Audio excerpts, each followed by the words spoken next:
Very good morning aspirants, good morning to one and all, very good morning. आजच्या या morning session मध्ये तुमचं सर्वांचं पुन्हा एकदा स्वागत आहे. आज आपण ऑटोनॉमिक नर्वस सिस्टम या टॉपिकची एंट्री करत आहोत. So in today session we will going to discuss how the sympathetic system work in our body and parasympathetic system as well, and these two system how they are going to antagonize the functions of each other, आणि यांचे parent functions काय असतात, हे autonomic nervous सिस्टमच का आहे, ही somatic nervous system का नाही आहे, देन सिम्पॅथेटिक सिस्टम ओव्हरऑल हे स्टिम्युलेटरी इफेक्टच का देते, पॅरासिम्पॅथेटिक सिस्टम ही ओव्हरऑल इनहिबिटरी इफेक्टच का देते. आणि एस्पायरंट्स, जोपर्यंत ह्या दोन सिस्टम एकामेकाच्या अपोजिट आहेत तोपर्यंत everything is fine in our body. But whenever the mismatching in between the sympathetic and the parasympathetic system, then you will get the very interference or trouble to perform the normal body functions, आणि आपल्या बॉडीतले जे functions असतात हे alter होत असतात. म्हणून एस्पायरंट्स, जो person stable आहे, जो पर्सन नॉर्मल आहे, जो पर्सन हेल्दी आहे, त्या पर्सनच्या बॉडीमध्ये सिम्पॅथेटिक आणि पॅरासिम्पॅथेटिक सिस्टम हे दोघंही एकमेकाच्या अँटागोनिझम मध्ये आहेत. फॉर एक्झाम्पल, की आपल्या माउथ मध्ये सलायव्हरी सिक्रेशन होतं. तुम्हाला माहितीये की सलायव्हरी सिक्रेशन होतं आणि सलायव्हरी सिक्रेशन कंट्रोल मध्ये पण येतं. सो जे लहान न्यूनेट्स असतात, इन्फंट्स असतात, यांच्यामध्ये समटाइम्स सलायव्हरी सिक्रेशन जास्त होतं. मग आपण डॉक्टरकडे जातो to stop the salivary secretion. So किंवा अशी कंडिशन येते काही जणांमध्ये माउथ मध्ये ड्रायनेस येते, मग आपण तरी डॉक्टरकडे जातो. माउथ मध्ये ड्रायनेस येते, स्किन ड्राय होते, कॉर्निया ड्राय होत असतो पेरेंट्स. तर या केसमध्ये आपण वापस डॉक्टरकडे जातो टू गेट द टॅब्लेट्स और to get the drugs to increase the secretions in our body, आणि आपण सिक्रेशन्स वाढवण्याचा प्रयत्न करतो. मग आता पहा, मग आपण आतापर्यंत सॅलरी सिक्रेशन वाढवण्यासाठी टॅब्लेट घेतलेली आहे ना, आतापर्यंत आपण सॅलरी सिक्रेशन कमी करण्यासाठी टॅब्लेट घेतलेली आहे ना, आतापर्यंत आपण लॅक्रिमल फ्लुइड प्रोडक्शनसाठी आपण टॅब्लेट घेतलेली आहे ना, आतापर्यंत आपण हार्ट बीट वाढवण्यासाठी टॅब्लेट घेतलेली आहे ना, आतापर्यंत आपण हार्ट बीट कमी करण्यासाठी टॅब्लेट घेतलेली आहे. याचा अर्थ एस्पायरंट्स की आपल्या बॉडीमध्ये काही फंक्शन्स हे कॉन्स्टंट आहे. देन हाऊ हे दोन्ही फंक्शन्स म्हणजे काय, की असं कोण आहे जे सलायव्हरी प्रोडक्शन मेंटेन करतं, असं कोण आहे जे आईज मध्ये जी पिपलची साईज असते, सो डायलेशन अँड कन्स्ट्रिक्शन हे मेंटेन करतं. सो ज्यावेळेला आपण जवळचं पाहतो aspirants, whenever you are able to see the near object, then तुमची पिपल साईज ही कन्स्ट्रिक्ट होते. ज्यावेळेला आपण लांबचं पाहतो एस्पायरंट्स, त्यावेळेला पिपल साईज ही डायलेट होते. मग हे कंट्रोल कुणाचा असतो? येस, या आपल्या बॉडीमध्ये जे ऑटोनॉमिक फंक्शन्स आहेत, सो हे फंक्शन एक्स्ट्रीमला का नाही जाते, एकतर जास्त होणं किंवा कमी होणं असं का नाही होतंय? Why all of these functions are maintain in the balanced state?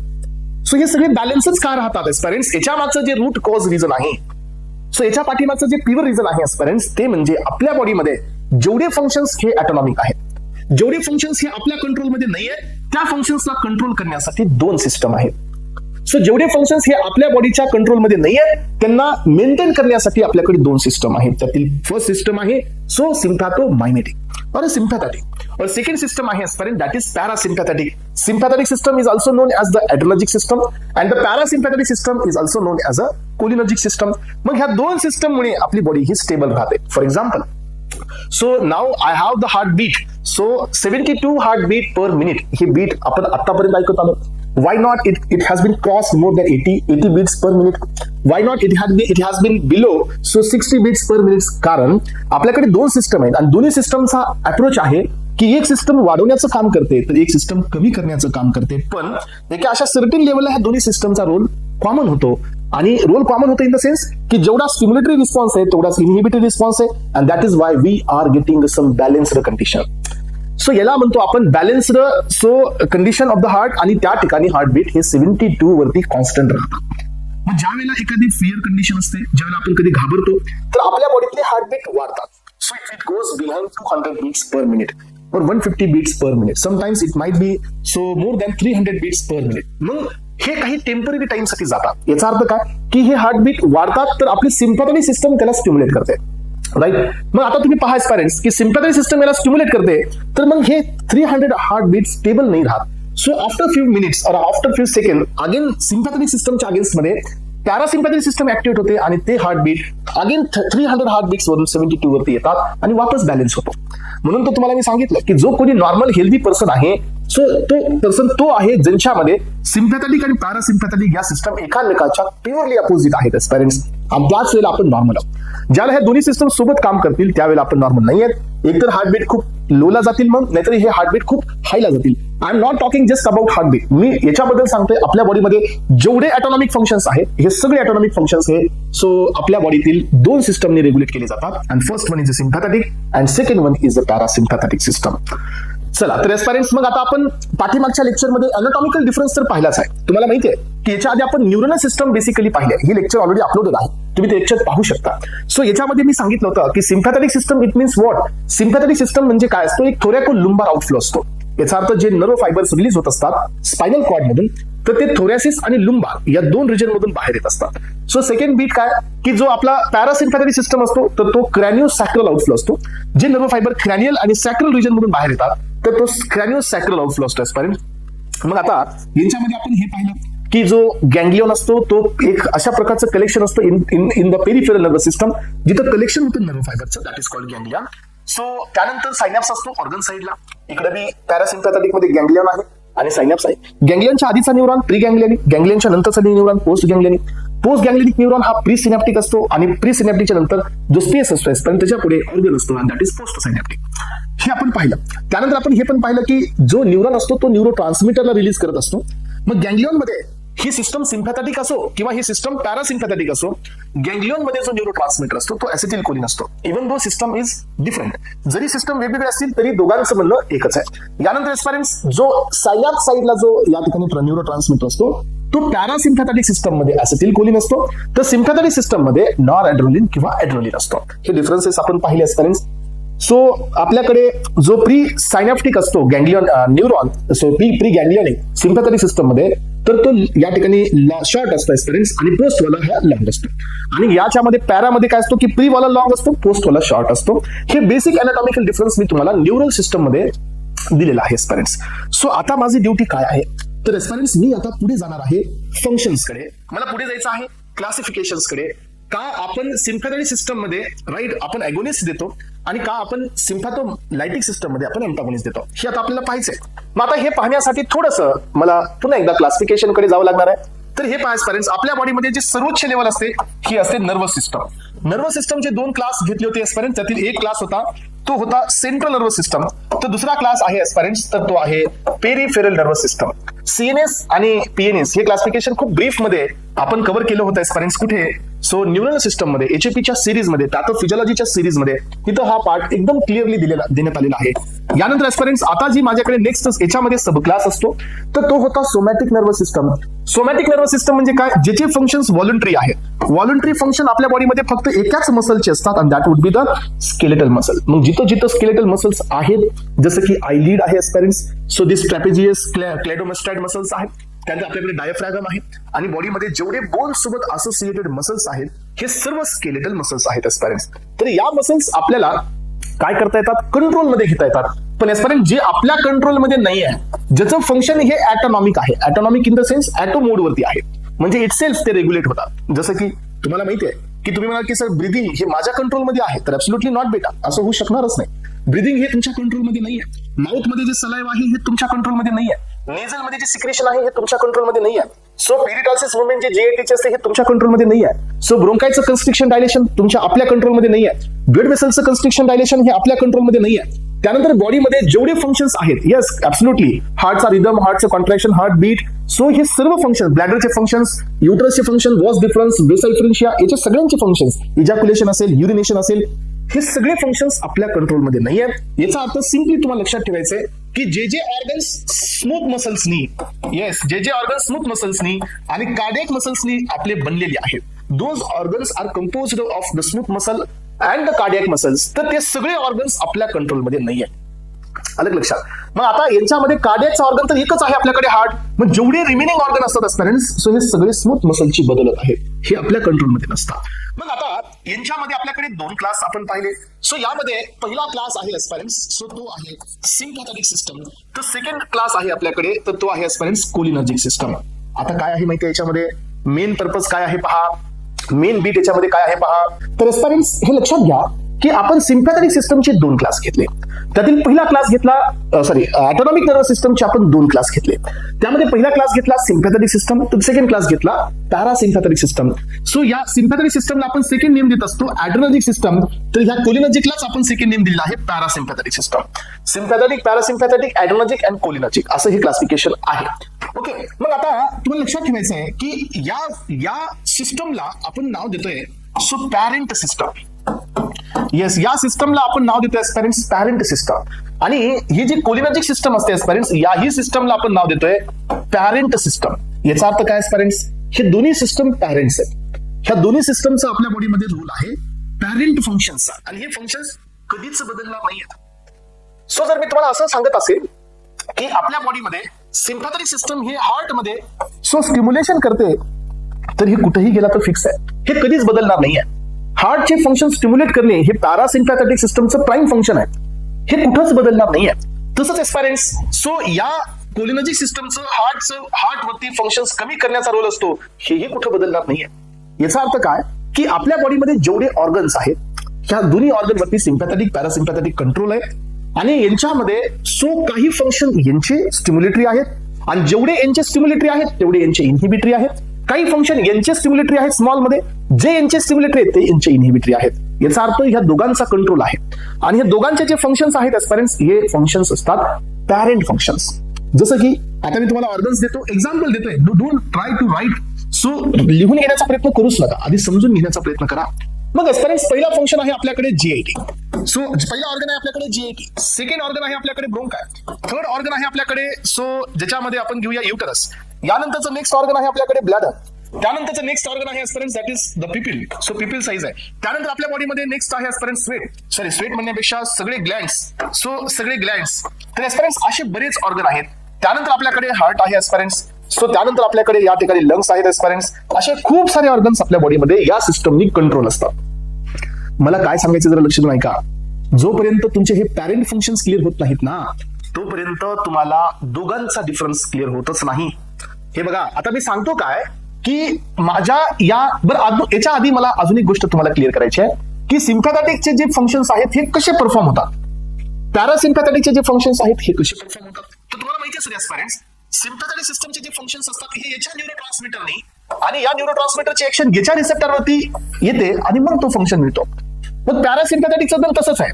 Parasympathetic मध्ये पण याचा न्यूरोट्रान्समीटर आणि याची ऍक्शन कुठं असते, त्याच्या रिसेप्टरवरती, मग आपल्याला हे इफेक्ट्स पाहायला मिळतात. मग आता पहा, मग आता आपल्याला हे समजून घ्यायचंय की सिम्पॅथेटिकचे न्यूरोट्रान्समीटर्स कोण आहेत. तर आपल्याकडे एक न्यूरोट्रान्समीटर असतो ऍड्रेनालिन, दुसरा असतो नॉन ऍड्रेनालिन. हे दोन असतात. रिसेप्टर्स कोण असतात, अल्फा आणि बीटा.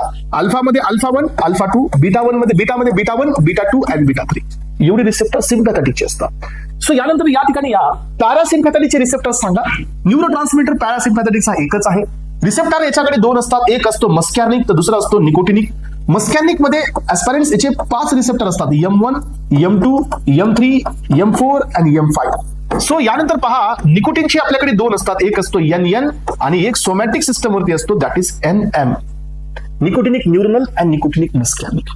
म्हणजे काय, माझं सांगणं जरा लक्ष देऊन ऐका एस्पेरेंट्स, हे तुम्हाला एएनएस मध्ये एंट्री देईल. एएनएस समजून घेण्यासाठी तुम्हाला ही खूप मोठी हेल्प पण करेल. मी क्लिअर कट काय एक्सप्लेन करतोय की आपल्याकडे जे दोन सिस्टम आहेत, एक सिस्टम आहे सिम्पॅथेटिक, एक सिस्टम आहे पॅरासिम्पॅथेटिक, जे आपल्या बॉडीमध्ये फंक्शन्स अदा करते, आणि हे फंक्शन एकमेकांचे अपोजिट असतात. हे फंक्शन्स कोणते आहेत, हे सगळे फंक्शन्स इनव्हॉलंटरी आहेत, जे की आपल्या कंट्रोलमध्ये नाही आहे. मग आता हे जे सिम्पॅथेटिक सिस्टम आहे, ही काही पॅरेंट फंक्शन देते. पॅरासिम्पॅथेटिक सिस्टम पण आहे जी काही पॅरेंट फंक्शन देते. मग आता सिम्पॅथेटिक सिस्टम ही पॅरेंट फंक्शन कोणत्या अँगलनी देते किंवा कुणाचा यूज करून देते, तर हे पॅरासिम्पॅथेटिक फंक्शन शो करण्यासाठी, पॅरेंट फंक्शन शो करण्यासाठी sympathetic system needs a neurotransmitter and their receptors. तसंच एस्पेरेंट्स कोलिनर्जिक सिस्टमला पण त्याचे पॅरेंट फंक्शन शो करायचे असतील aspirants, then he needs neurotransmitter and their receptor. दोघांनाही याची गरज आहे. मग आता या न्यूरोट्रान्समीटरचा, या रिसेप्टरचा यूज करून आपल्याला जे फंक्शन्स मिळतील ते पॅरेंट फंक्शन्स आहेत. मग आता पहा, मग या ठिकाणी पहिलाच अप्रोच आपल्याकडे आहे. समजा मी आता इथं सिम्पॅथेटिक सिस्टम बद्दल बोलतोय, तर माझं पॅरेंट फंक्शन हे आहे की सिम्पॅथेटिक सिस्टम जीआयटी मध्ये डायलेशन दाखवतं. हे कसं लक्षात आलं तुम्हाला सांगा. तर एस्पेरेंट लक्षात ठेवायचं, याच्या पाठीमागं पण कॉन्सेप्ट आहे, याला डायरेक्ट लक्षात ठेवायची गरज नाही. हे जीआयटी कोण आहे, तर स्मूथ मसल आहे. तर एस्पेरेंट लक्षात ठेवा, स्मूथ मसल वरती जो रिसेप्टर असतो तो बीटा 2 असतो. कुठलीही स्मूथ मसल काढा सिम्पॅथेटिक सिस्टमची, ही स्मूथ मसल आहे. ब्रोंकाय कोण आहे, वापस स्मूथ मसल आहे. युटरस कोण आहे, वापस स्मूथ मसल आहे. ब्लॅडर कोण आहे, वापस स्मूथ मसल आहे. लक्षात ठेवायचं एस्पेरेंट्स की जिथं जिथं सिस्टम सिम्पॅथेटिक आहे, जिथं जिथं रिसेप्टर बीटा 2 आहे आणि तो जीएस नेचरचा आहे. व्हॉट आय सेड की तो जीएस नेचरचा आहे. तर जीएस नेचर हा काय वाढवतो, सायक्लिक ईएमपी. मी तुम्हाला पाठीमागच्या रिसेप्टर मध्ये हा कॉन्सेप्ट क्लिअर केला होता की जिथं स्मूथ मसल्स असतील आणि जर तिथं sympathetic system through cyclic AMP जर इन्हान्स होत असेल पॅरेंट्स, तर तिथं तुम्हाला मिळतं डायलेशन. मग आता हे असं क्लिअर केलं तरच क्लिअर होईल, नाही तर क्लिअर होणार नाही. यानंतर पहा, ब्रोंकाई मध्ये काय होणार आहे? डायलेशन. सो युटरस मध्ये काय होणार आहे? डायलेशन. सो ब्लॅडर मध्ये काय होणार आहे? डायलेशन. सो पिपिल मध्ये काय होणार आहे? डायलेशन. सो एस्परेन्स ग्लँड्स मध्ये काय होणार आहे? इनहिबिशन. सो यानंतर हार्ट मध्ये काय होणार आहे? कॉन्ट्रॅक्शन. हा, तर आता हे वेगळं सगळीकडे डायलेशन असतं. बघा, परत एकदा त्याच्यामध्ये थोडस डीप जातो आणि सांगतो की जर याच ठिकाणी माझ्या ब्लड वेसल्स मी घेत असेल तर हे बी एक स्मूथ मसल आहे. मग याच्यामध्ये पण मला इफेक्ट डायलेशन मिळू शकतो. पण एस्परेंट जर मी बीटा 2 रिसेप्टर सांगत असेल तर याच ब्लड वेसल वरती अल्फा 1 पण असतो, जिथं सिम्पॅथॅटिकचा इफेक्ट याच्यावरती कॉन्ट्रॅक्शन असू शकतो. आणि कॉन्ट्रॅक्शन असतो म्हणजे हे असं पक्क नाही लक्षात ठेवायचं की सगळे डायलेशन नाही. मी काय सांगितलं? स्मूथ मसल त्यातली त्यात बीटा 2 त्यातली त्यात सायक्लिक एएमपी असं असेल तरच डायलेशन. हे बघा, आता हे पण स्मूथ मसल आहे पण अल्फा 1 कॉन्ट्रॅक्शन. कारण का? हे रिसेप्टर बदलला ना, ट्रॅक बदलला, IP3 वाला आला, सायक्लिक एएमपी वाला नाही आला. याचा अर्थ काय समजला तुम्हाला? की इथं काहीतरी बदल येऊ शकतो. आता हे बदल पुढे तुम्हाला नोटीस होते. पण एस्परेन्स हार्ट मध्ये लक्षात घ्या, हार्ट मध्ये तुम्हाला कॉन्ट्रॅक्शन का मिळतंय? कारण हार्ट मध्ये कार्डियक मसल्स आहेत. सो यानंतर लंग्स, इथं पण तुम्हाला डायलेशन मिळतं एस्परेन्स. म्हणजे हे जे फंक्शन्स आहेत हे कुणाचे फंक्शन्स आहेत? हे जे फंक्शन्स आहेत हे कुणाचे फंक्शन्स आहेत? पॅरेंटचे फंक्शन्स आहेत सिम्पॅथॅटिकचे.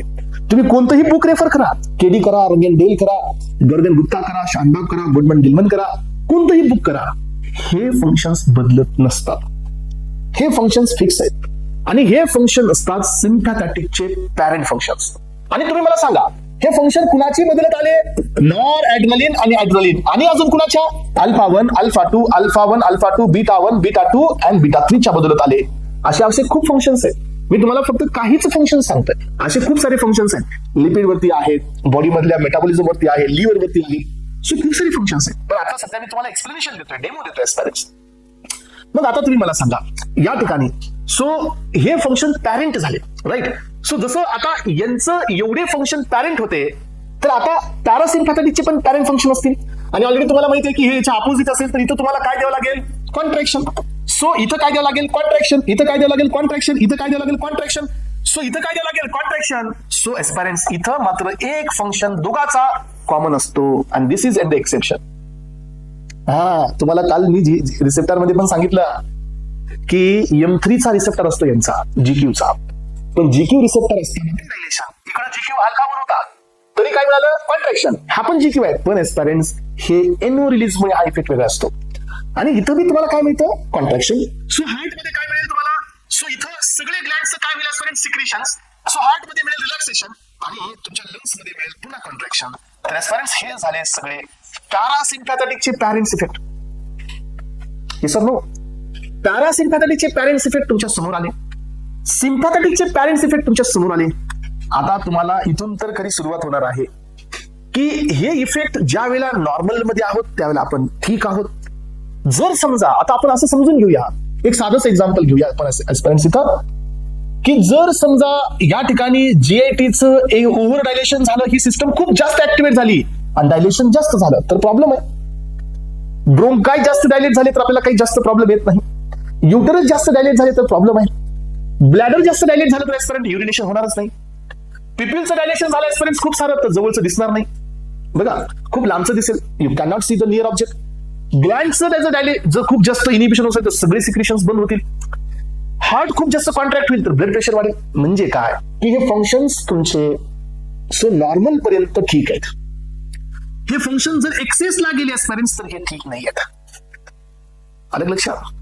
किंवा असं समजून घ्या की हे फंक्शन आता सिम्पॅथॅटिक सिस्टम जर समजा नॉर ऍड्रेनालिन चं कॉन्सन्ट्रेशन आहे 500 moles, then your blood pressure is 120 mmHg.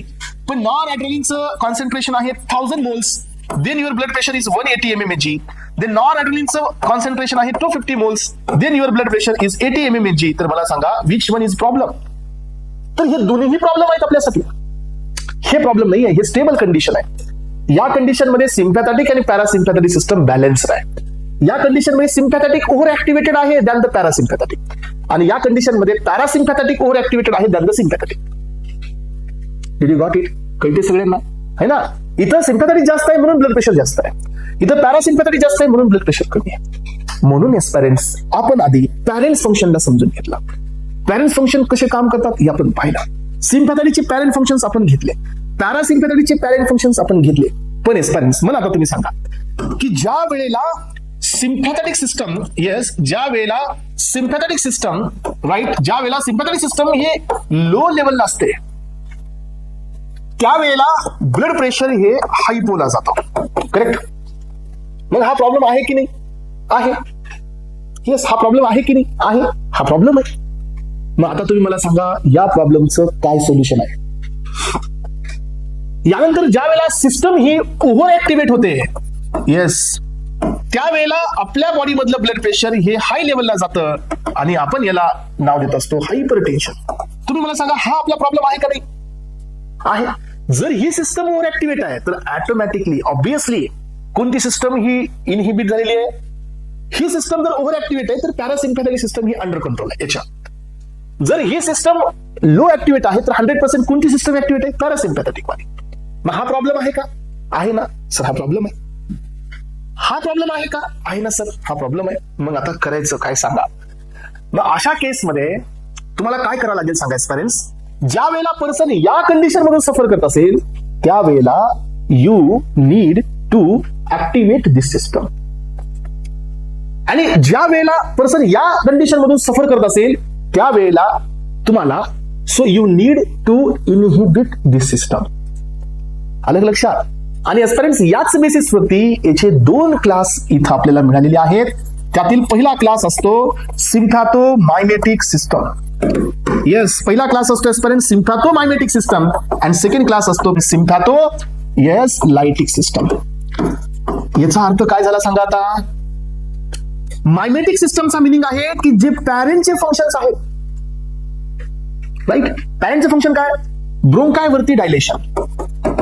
So तुम्ही म्हणाल सर मायमेटिक आहे मग कॉन्ट्रॅक्शन पाहिजे, डायलेशन का? मायमेटिक हा स्टिम्युलेटरी शब्द आहे ना, मग कॉन्ट्रॅक्शन का? कॉन्ट्रॅक्शन डायलेशन तर इनिबिशन आहे. असं नाही बेटा, याचा आणि याचा काही अर्थ नाही आहे, काही संबंध नाही आहे. आपल्याला मायमेटिक हा वर्ड कुठून आलाय पहा. जो पॅरेंटचा फंक्शन आहे त्याला स्टिम्युलेट करणारा सिस्टम. मग पॅरेंटचं फंक्शन काहीही असू द्या. हा, ब्रोंकायवरती डायलेशन आहे पॅरेंटचं, जो कुणी याला डायलेट करतो तर तो असतो सिम्पॅथोमायमेटिक. हार्ट वरती पॅरेंटचं काय? कॉन्ट्रॅक्शन, जो कुणी याला हार्टचं फंक्शन वाढवतो तर तो आहे मायमेटिक. याचा अर्थ काय की जेवढे मायमेटिक्सचे ड्रग्स असतात किंवा मायमेटिकची सिस्टम आहे तर ह्या सिस्टमचं मिनिंग आहे so to increase the yes effect of sympathetic system. जे जे पॅरेंटचे फंक्शन्स आहेत ते वाढवणे म्हणजे मायमेटिक. आलं लक्षात? जेवढे पॅरेंटचे फंक्शन्स आहेत ते कुठलेही असू द्या पण पॅरेंटचे फंक्शन तर फिक्स आहे जे आपण डिस्कस केले. मग ते फंक्शन वाढवणारी सिस्टम म्हणजे मायमेटिक. आणि जेवढे पॅरेंटचे फंक्शन्स आहेत तेवढे अँटागोनाइज करणारी सिस्टम म्हणजे लायटिक. समजा आता पॅरेंटचं फंक्शन काय? ब्रोंकाडायलेशन. मग सिम्पॅथोलायटिकचं फंक्शन असेल ब्रोंको कन्स्ट्रिक्शन. हे पॅराचं नाही बरं का, तुम्ही पॅराकडे चालाल. पॅरा शब्द मी युज करत नाहीये, आय एम युझिंग द सिम्पॅथोलायटिक, म्हणजे याचाच एक भाग आहे आता हा. सिम्पॅथॅटिक सिस्टमचे 2 क्लास, जो पॅरेंटचे फंक्शन स्टिम्युलेट करतो तो मायमेटिक आणि जो पॅरेंटचे फंक्शन इनहिबिट करतो तो लायटिक. म्हणजे पॅरेंटचे फंक्शन्स आहेत ते वाढवणारा हा आणि तो कमी करणारा तो. मग आता तुम्ही मला सांगा की पॅरेंटचे फंक्शनच कुणामुळे आले? दोघांमुळे. एक न्यूरोट्रान्समीटरमुळे आणि दुसरा हे फंक्शन्स आलेले आहेत रिसेप्टर्समुळे. हा, मग आता तुम्ही मला सांगा ही सिस्टम कशा पद्धतीने ऍक्ट करत असेल? ऑब्विसली सर, जर हे पॅरेंटचे फंक्शनची मायमेटिक आहे तर ऑब्विसली ही सिस्टम न्यूरोट्रान्समीटरचं प्रोडक्शन वाढवत असेल आणि ही सिस्टम रिसेप्टरला पण ऍक्टिव्हेट करत असेल. हा, सो ही सिस्टम न्यूरोट्रान्समीटरचं कॉन्सन्ट्रेशन वाढवत असेल ऍज वेल ऍज ही सिस्टम रिसेप्टरला ऍक्टिव्हेट करत असेल. लायटिक सिस्टम कसं काम करणार असेल? लायटिक सिस्टम न्यूरोट्रान्समीटरचं कॉन्सन्ट्रेशन कमी करणारी असेल आणि रिसेप्टरला ऍस्पायरेंट सिस्टम ब्लॉक करणारी असेल. तर या सिस्टमला आपण नाव देतो लायटिक आणि ही वाढवणारी सिस्टम असते ऍस्पायरेंट, याला नाव देतो मायमेटिक्स. म्हणून बघा तुम्हाला alpha 1, alpha 2, beta 1, beta 2, beta 3 चे अगोनिस्ट हे मायमेटिक मध्ये मिळतात आणि याचे अँटागोनिस्ट तुम्हाला लायटिक मध्ये मिळतात. हा डिफरन्स आहे. हा डिफरन्स कळायला पाहिजे तरच तुम्हाला सगळे पॉइंट्स हे हिट होतील. हा लायटिक इथं आले कारण ही लायटिक म्हणजे रिसेप्टर ब्लॉकर आहे. आणि मायमेटिक कुठं आली म्हणजे रिसेप्टरची अगोनिस्ट. याच्यात एक फरक आहे फक्त अल्फा 2 चा. तो तुम्हाला पुढे सांगेल. दॅट विथ द सेंट्रल सिम्पॅथोलायटिक तो पुढे सांगेल ते एक्सेप्शनल का आहे. मग आता तुम्ही मला सांगा हे सगळं आता सोडून द्या इथं. येस हे सगळं आता सोडून द्या आणि मी चाललोय तुमच्या एका या ठिकाणी पाथवेकडे. आणि हा पाथवे आहे सिम्पॅथेटिकचा पाथवेकडे. माझं सांगणं जरा ऐका तुम्ही आता. आणि याच्यावरती सगळे ड्रग्स डिपेंड आहेत. समजून घ्या थोडंसं आता. हे पहा मी आहे इथं ब्रेन मध्ये. ब्रेन पासून हा माझा स्पायनल कॉर्ड आहे. हे आहे थोरॅसिस. इथून माझा एक न्यूरॉन रिलीज होतोय. तर हे आहे गँग्लियॉन. इथून दुसरा न्यूरॉन रिलीज होतो एस्परेन्स. इथून तयार होतो असेटिल कोलिन. हा इथं काम करतो. या रिसेप्टरवरती पॉझिटिव्ह चार्ज जनरेट होतो. That may be leads to the डिपोलरायझेशन.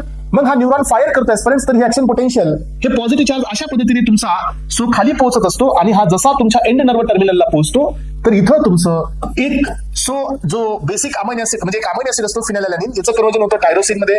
टायरोसिनचं conversion होतं एल डोपा मध्ये. L dopa stand for levodopa. लिओडोपाचं कन्वर्जन होतं डोपामिन मध्ये. तर हे होण्यासाठी आपल्याकडे एन्झाईम असतात बरं का. Tyrosine dopa decarboxylase, tyrosine hydroxylase. इथं पण तुमचा असतो फिनाइलॅलानिन हायड्रॉक्सिलेज. असे एन्झाईम्स असतात. मग डोपामिन तयार झाला तर हा डोपामिन इथून तुमचा ट्रान्सपोर्ट होतो एका वेसिकल मध्ये. ह्या वेसिकल वरती ट्रान्सपोर्टर असतो VMAT2. VMAT2 stand for what? VMAT2 stand for vesicular mono amino transporter 2. जिथून हा डोपामिन तुमचा मध्ये येतोय. डोपामिन हा मध्ये आल्यानंतर इथं एक एन्झाईम असतो डोपामिन बीटा हायड्रॉक्सिलेज जो याचं कन्वर्जन नॉर ॲड्रेनालिन सोबत करतो. ॲड्रेनालिनचं कन्वर्जन पुन्हा ॲड्रेनालिन मध्ये पण होतं एस्परेन्स. फिनाइल इथॅनोलामाइन ट्रान्सफरेज नावाचा एक इथं ट्रान्सपोर्टर एन्झाईम असतो. पण हे कन्वर्जन इथं नाही होत आहे. हे कन्वर्जन या न्यूरो ट्रान्समीटर मध्ये नाही होणार आहे. जे न्यूरो ट्रान्समीटर किडनीच्या ॲड्रेनल मेडुलामध्ये आहे तिथं हे जास्त प्रमाणात होत असतं. म्हणून आपण इथंच थांबूया. नॉर ॲड्रेनालिनचं सिंथेसिस इथं झालेलं आहे aspirants. Then the noradrenaline is getting stored with the ATP. हा कुणासोबत स्टोअर होत असतो? ATP. आपण सध्या कुठे आहोत? आपण ह्या टर्मिनलच्या मध्येच आहोत. मग आता हे एक वेसिकल नाही आहे. असे आपल्याकडे खूप सारे वेसिकल्स आहेत ज्याच्यामध्ये नॉर ॲड्रेनालिनचं सिंथेसिस झालेलं आहे. हे पहा पण एस्परेन्स हे जे सिंथेसिस झालेले जे नॉर ॲड्रेनालिन असतात यांना बाहेर जाण्याची परमिशन स्वतः नाही आहे. आणि हे बाहेर जाण्याची जी प्रोसेस असते या प्रोसेसला आपण नेम देतोय एक्झोसायटोसिस. तर ही स्वतःला परमिशन नाही आहे. जसा हा वरतून तुमचा सोडियमचा पॉझिटिव्ह चार्ज येत असतो कंडक्शननी. सोडियम हे कॅल्शियमला मध्ये घेत एस्परेन्स. आणि कॅल्शियम ह्या एक्झोसायटोसिसला या ठिकाणी इंड्यूस करतो. आणि त्यानंतर हा तुमचा नॉर ॲड्रेनालिन हा इथं रिलीज होतो. आणि हा नॉर ॲड्रेनालिन जिथं रिलीज झाला एस्परेन्स तर हा असतो gap in between the organ and in the terminal that is called the synapse. हा सायनॅप्स असतो. आणि आता याच्यानंतर आता इथून पुढे आपले ऑर्गन्स असतात. जसं की इथं हार्ट आहे, जसं की इथं लंग्स आहे. मग आता काय होणार आहे सांगा की हा नॉर ॲड्रेनालिन ज्याला इथल्या ऑर्गनवरती काम करेल तर इथं रिसेप्टर फिक्स आहे बीटा 1चं नेचर फिक्स आहे. मग हा याचा अगोनिस्ट आहे तर याच्यावरती काम करेल हा सायक्लिक AMP वाढेल कारण हा GS आहे. त्यानंतर हा कॅल्शियमला मध्ये गेल कारण हा GS आहे. आणि he will show the contraction. Again this nor adrenaline हा बीटा 2 वर काम करेल. हा पण GS आहे. हा पण सायक्लिक AMP वाढवेल आणि याच्या थ्रू आपल्याला मिळेल या ठिकाणी स्पेरेन्स डायलेशन. कारण का हे GS आहेत पण हे स्मूथ मसल्स आहेत. तर अशा प्रकारे आपल्याला काय मिळालं सांगा? अशा प्रकारे आपल्याला मिळाला फार्माकोलॉजिकल इफेक्ट. मग फार्माकोलॉजिकल इफेक्ट हा कशाच्या डायरेक्टली प्रोपोर्शनल आहे? फार्माकोलॉजिकल इफेक्ट या नॉर ॲड्रेनालिनच्या डायरेक्टली प्रोपोर्शनल आहे. म्हणजे जेवढं कॉन्सन्ट्रेशन याचं तेवढा काय आपल्याला मिळत आहे? इफेक्ट मिळत आहे. कोणता इफेक्ट मिळत आहे? सिम्पॅथेटिकचा मिळत आहे एस्परेन्स. मग आता पहा की हा जो नॉर ॲड्रेनालिन असतो याला मेटाबोलाइज करणारे ऑर्गन्स आपल्याकडे काही एन्झाईम्स पण असतात. त्यातील पहिला एन्झाईम असतो COMT, सेकंड एन्झाईम असतो MAO आणि हे कॅटेकोल ओ मिथाइल ट्रान्सफरेज. आणि या ठिकाणी मोनो अमायनो ऑक्सिडेजचं मेटाबॉलिझम करतात व्हॅनिलिन मॅन्डेलिक ऍसिड मध्ये आणि तो बॉडीच्या बाहेर एक्सक्रीट आउट होत असतो. मग आता तुम्ही मला सांगा हे इनॅक्टिव्हेशन होते तर कॉन्सन्ट्रेशन काय होत आहे? कमी होत आहे. हे सगळ्यांना माहित असायला पाहिजे. त्यानंतर एवढंच नाही एस्परेन्स तर हा नॉर ॲड्रेनालिन जसं रिलीज झाला त्याला वापस टाकण्यासाठी आपल्याकडे एक ट्रान्सपोर्टर असतो. That transporter is called as a net stand for norepinephrine transporter. तर हा पण काय करतोय की जेवढं नॉर ॲड्रेनालिन रिलीज होते त्यातलं काही प्रोपोर्शन हे वापस इन्फ्लक्स करते. याच्यामुळे पण काय होत आहे? ऍक्शन कमी होत आहे. ओके तर आता तुम्ही मला सांगा की ऍक्शन कुणाच्या बदलत मिळाली आपल्याला? ह्याच्या. पण आता आपण कोणत्या स्टेटमध्ये आहोत? आपण या स्टेटमध्ये आहोत ज्या स्टेटमध्ये आपली सिम्पॅथेटिक सिस्टम ही लो फंक्शन देते. आपली सिम्पॅथेटिक सिस्टम जी आहे पेरेंट्स ही ऍक्टिव्ह नाही आहे. समजते का? ही ऍक्टिव्ह नाही आहे. याच्यात आपण आहोत. मग आता तुम्ही मला सांगा जर असं होत असेल पेरेंट्स तर मग त्याला पर्याय काय?